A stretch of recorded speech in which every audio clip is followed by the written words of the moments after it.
नमस्कार. सर्वप्रथम मी अनिर्बंधचे आभार मानते. त्यांनी मला हा प्लॅटफॉर्म दिला. राजेशजींचे, ज्यांनी माझ्यावर विश्वास ठेवला. गेल्या 1-1.5 वर्षांपासून हा विषय हाताळताना त्यांनी ठेवलेला पेशन्स आणि शिवाय माझे सांभाळलेले मूड स्विंग, या मंचाचं औचित्य साधून मला त्या सगळ्यांच्या ऋणात राहायला आवडेल, ज्यांनी मला लिहिण्यास प्रेरित केलं. ते सगळे माझे सखे, माझी मुलगी, मुलगा माझा आणि नवरा, ज्यानं या पिरियडमध्ये त्याचे सारखे टूर ठेवले. या स्टोरी टेलिंगच्या उपक्रमामध्ये कुणाच्याही भावना दुखवण्याचा किंवा त्यांना बदनाम करण्याचा प्रयत्न नाही आहे. आजच्या समाजाच्या परिस्थितीचा हा एक आरसा आहे. या गोष्टीतले कंटेंट्स टी व्ही रिपोर्ट्स, प्रत्यक्ष जागेंना भेटी आणि पेपर्सच्या कात्रणांवर बेस आहे. या सत्य घटनाची ही नाटकीय प्रस्तुती आहे. तर सुजाण नागरिक हो, ऐका तर. एका पायावर गिरकी घेऊन हवेत पदर उडवत आज अनुजा खूप खुश होती. तिच्या स्वप्नालीची आज ॲडमिशन झाली होती. दिल्ली बोर्डची शाळा आणि तेही डोनेशनशिवाय. अनुजाला आनंदाचे नुसते उमाळे येत होते. केव्हा एकदा आईला सांगते असं झालं तिला. पर्स सोप्यावर फेकतच तिने आईला फोन लावला. मध्येच पुन्हा एकदा हॅलो, माझी आता मोठ्या शाळेत जाणार, अख्ख्या शहरात नंबर 1ची शाळा आणि 1 रुपयाही डोनेशन म्हणून. सगळे विचारत होते कशी काय मिळाली ॲडमिशन ते.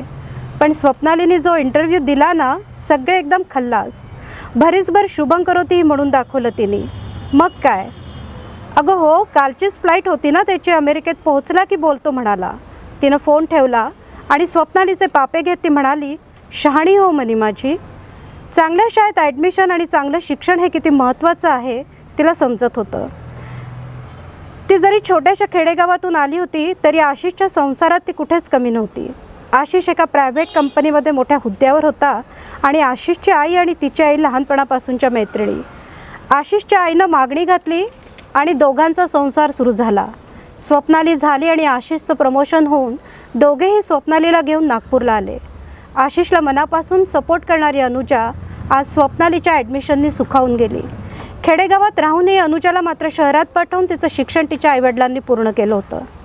चांगली ग्रॅज्युएट झालेली अनुजा स्वप्नालीला मोठं करण्यात आणि तिच्यावर चांगले संस्कार व्हावेत म्हणून घर सांभाळू लागली. आज स्वप्नालीच्या ॲडमिशननी तिचा ऊर भरून आला. सकाळपासूनच्या रिपरिप पावसामुळे आज कामावर जाण्याचा कंटाळाच येत होता. झोपडीच्या छताला पण पाण्याची रेष लागली होती जणू. पोटातला जीव पण हालचालीनं बेजार करत होता. तरीही सुमी उठली. घरात कंटाळवाणं लोळत राहण्यापेक्षा कामावर गेलेलं बरं. बायका पण पैसे कापतील नाही तर. फक्त फ्लॅट नंबर 4ची लाड करते मात्र. छान गरम गरम खाऊ घालते. तिने ग्लासभर पाणी घशात ओतलं आणि ती कामावर निघाली. रस्त्यातील गड्ड्यांवर साचलेल्या पाण्यातून मोटरसायकल उडवत जाणाऱ्या माणसानं फितकन हसून तिच्यावर पाणी उडवलं. हरामी साला, मचकन तिच्या तोंडून शिवी निघाली. डोळ्यातून तीक्ष्ण वार करते ती पुढे निघाली. निघायलाच नको होतं. गल्लीतून जरा पुढे निघाली तर नवरा हेलकांडे खात पुढून येत होता. त्यानं फसकन तिचं मनगट. तोंडातून शब्द निघायच्या आधी दर्प वासाचा लोट आला. तिने त्याला ढकललं आणि ती वेगाने चालू लागली. ह्याच्याजवळ दारू ढोसायला पैसे आणि माझ्या औषधांसाठी फेफडं निघतात त्याच्या तोंडून. ती बरळतच चालू लागली. तिने मागे वळून बघितलं तर झोकांड खातच चाललं होतं. मरतुकडा लेकाचा. पडून राहील घरात बेसूद. आज तिचं डोकं खूपच गरम होतं. 4 नंबर फ्लॅटपर्यंत पोचली तर घराला कुलूप. आधीच्या घरात गुमानं काम करत तिने 2 घरांची कामं आटोपली. झाडू पोछा आताशा होत नाही आपल्याच्यानं. पोटाचा वाढता आकार तिच्या कामात अडथळे आणत होता. 2 पोरींच्यावर हा जीव आता. ताई आताशा होत नाही हो झाडू पोछा, दुसरी बाई लावा आता. अगं दुसरी बाई कुठून आणणार, तूच आणून दे दुसरी बाई. या बाया पण ना जीव घेतील एखाद दिवस. खिडकीतून तिने डोकावलं तर 4 नंबरची फ्लॅटवाली परतली होती. पटापट काम आटपून ती तिच्याकडे गेली. गरम चहाचे गुटके घेत म्हणाली, ताई तुमच्याकडे कसं बेस वाटतं बघा. किती आपुलकीने विचारपूस करता तुम्ही. अगं आता सावकाशीनं काम करावं. 7वा पूर्ण होतोय ना तुझा. आता नवऱ्याला सांग 4 पैसे घरी देत जा म्हणावं. तो बेवडा, तो पैसे देईल हो. नुसता पिऊन धूत पडलेला असतो भोसडीचा. भुईला भार नुसता. चांगले लोक पटापट मरतात ताई, पण हा मुर्दा जीव घेतो माझा. त्याला 2 पोरीनंतरच ऑपरेशन करू म्हटलं तर एक ऐकलं नाही त्यानं. आता मात्र त्याचं नाही ऐकायची. लागलीच ऑपरेशन पण करून टाकणार मी. कर आता ऑपरेशन करून टाक, मी देते तुला पैसे. थोडे थोडे पैसे जमा करतीये ना तू. 2 महिन्यांचा ॲडव्हान्स आजच घेऊन जा. हे घे 1000 रुपये, जपून ठेव जरा. ताई कसे फेडायचे तुमचे उपकार? उपकार वगैरे जाऊ देत ग. तब्येत चांगली कर, चांगली ठेव. आटोप लवकर कामं. संध्याकाळ केव्हाच टळली आहे. लवकर घरी जा. सुमीनं डोळ्यात आलेलं पाणी टिपलं. ताईंचा आणि आपला काय संबंध, पण प्रेमानं किती करतात या. मायची उडी भरून काढतात. भांडे घासता घासता डोक्यात विचारांचे चक्र फिरत होते तिच्या. ताईंनी दिलेले 1000 रुपये बाजूला ठेवायचे, कामात येतील बाळणपणात. ब्लाऊजच्या कप्प्यात पैसे सरकवत ती आठच्या ठोक्याला घरी परतायला निघाली. उशीरच झाला आज. पाऊस पण थांबायचं नाव घेना. ती तशीच ओली होत निघाली.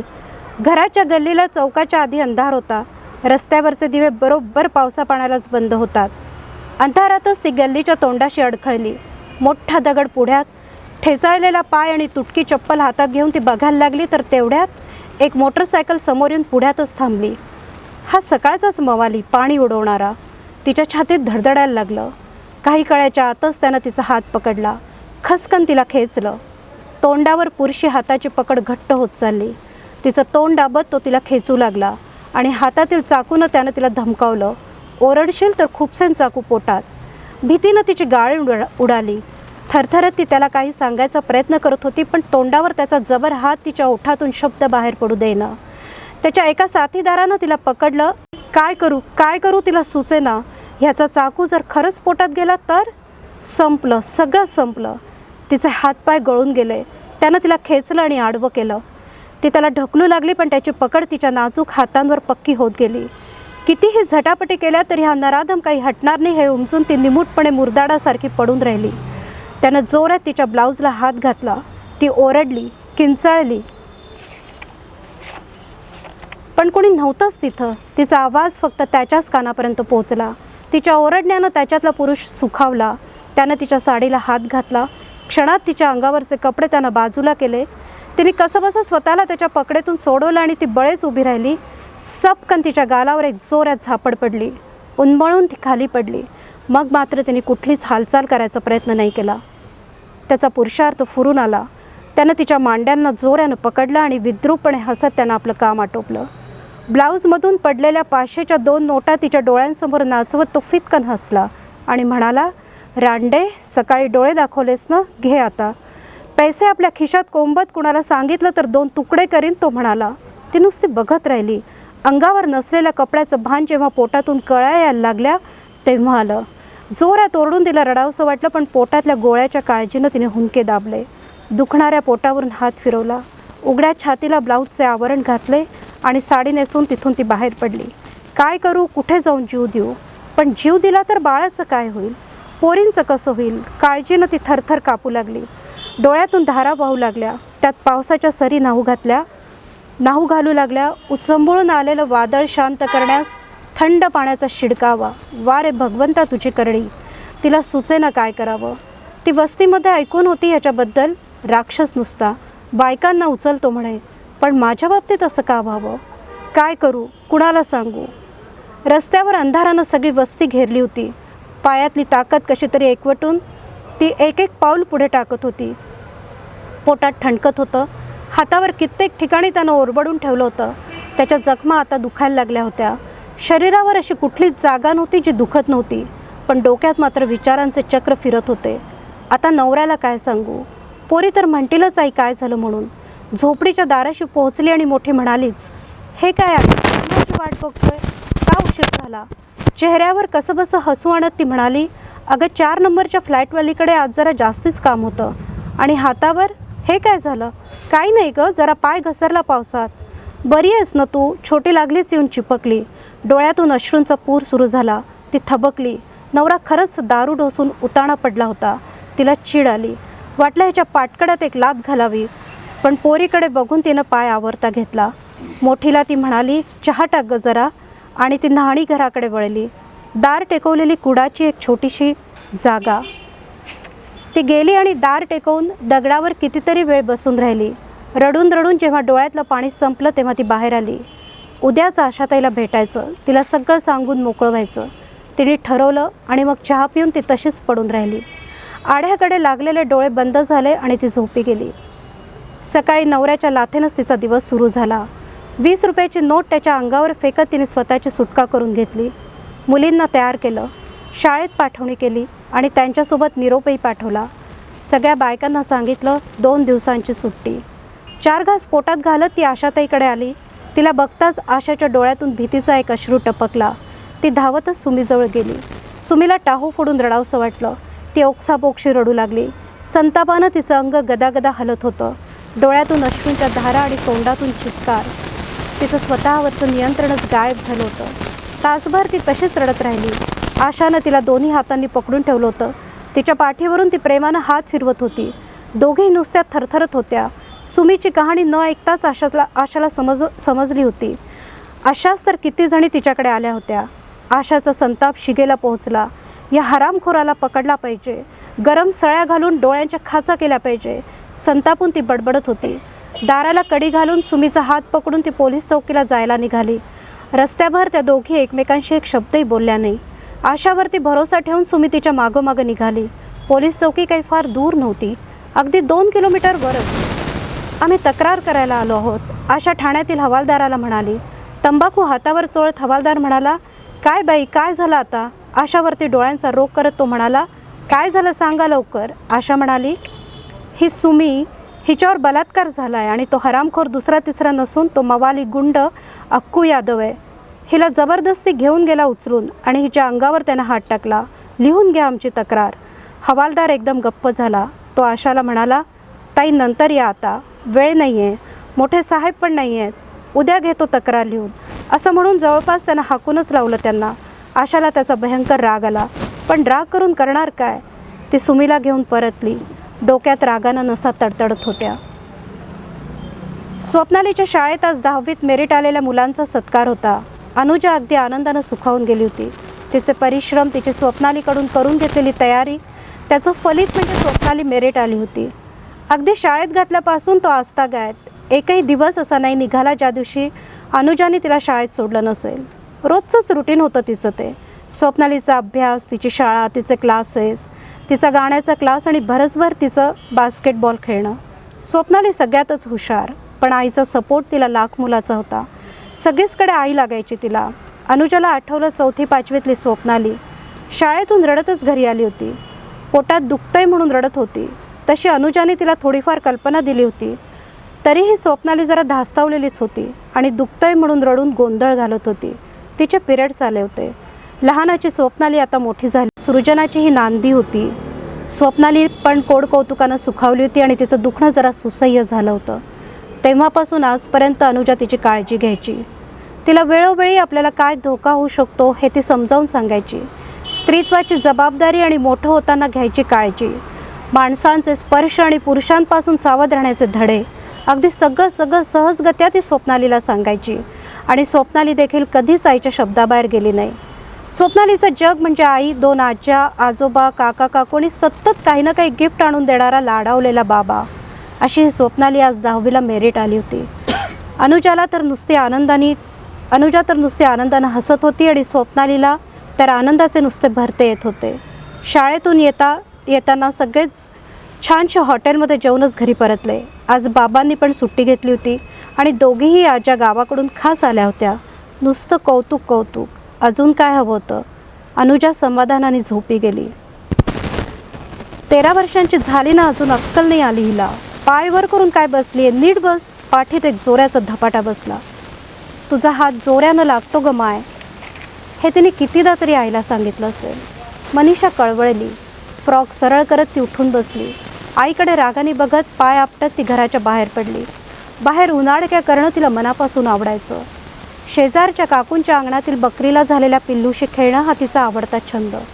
थोडं पुढे गेलं की त्या श्याम्याच्या घरातील गोडलिंब उगाचच ओरबडून आणायचा आणि त्या पिल्लाला खाऊ घालायचा. श्याम्या जरा जास्तच चिडवतो शाळेत. बाजूच्या काकूंनी कित्येकदा रागवले तिला, म्हणे काही बाई आणून पिल्लाला खाऊ घालू नकोस ग. पण मनीषा चुपचाप कधी गवताच्या काड्या घाल तर कधी भाजीचा कचरा आणून तिच्या तोंडात घालत असे. आता देखील रागाच्या भरात तिने घरातील मेथीची जुडी उचलली न त्याच्या तोंडाला लावली. नेमकं समोरून येणाऱ्या बापानं बघितलं आणि तिला पुन्हा त्यानं तिथंच झोडपली. कोडगी झालेली मनीषा तिथून पळत घरात घुसली आणि पलंगाच्या कोपऱ्यात जाऊन बसली. मनीषा तशी उफाडायची, नुकतीच वयात आलेली पोर. 2 पोरींच्या नंतर झालेली तिसरी ही पोरगीच. मुलासाठी तिसऱ्यांदा पोटुशी राहिलेली कविता जीवानं हैराण झाली होती. 9 महिने रोज काही ना काही तब्येतीच्या कुरबुरी सुरू होत्या. दोघी पोरी हाताशी होत्या म्हणून निभावलं. नवऱ्याला आणि सासूला वंशाचा दिवा हवा होता. 9 महिने 9 वर्षांसारखे गेले. बाळणपणाची वेळ आली तर रक्त लावा, सलाईन लावा असं करून जीवावर बेतलेली डिलेव्हरी झाली. मनीषा झाली तेव्हा तब्येतीनं नाजूक. डॉक्टरांनी सांगितलं जपावं लागेल हिला. कुणाच्या जीवावर जपू हिला. ती झाली तर नवरा नाराज झाला. दवाखान्यात बघायला पण आला नाही आणि सासूचा तर पत्ताच नव्हता. ही नकोशी असलेली मनीषा आज 13वं ओलांडून 14 वर्षांची झाली. मनीषा धुसमुसत होती नुसती.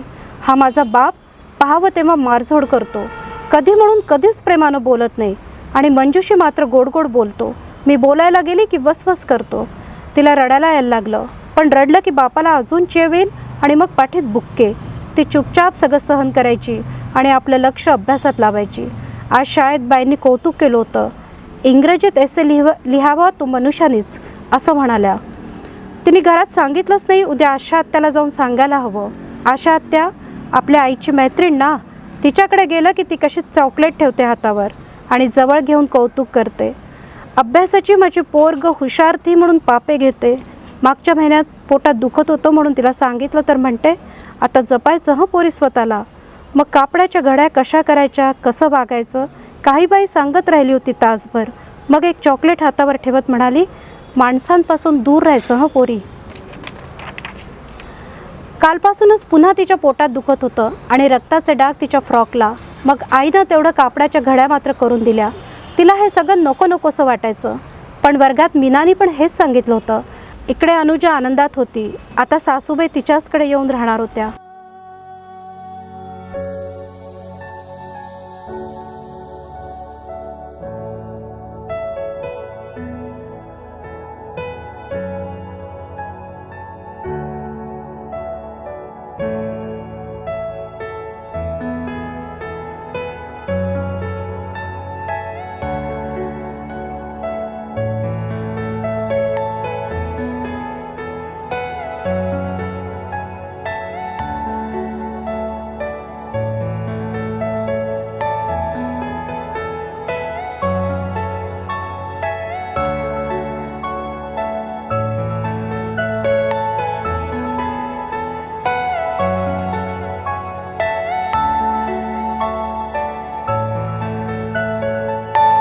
Are you all my personal dreams?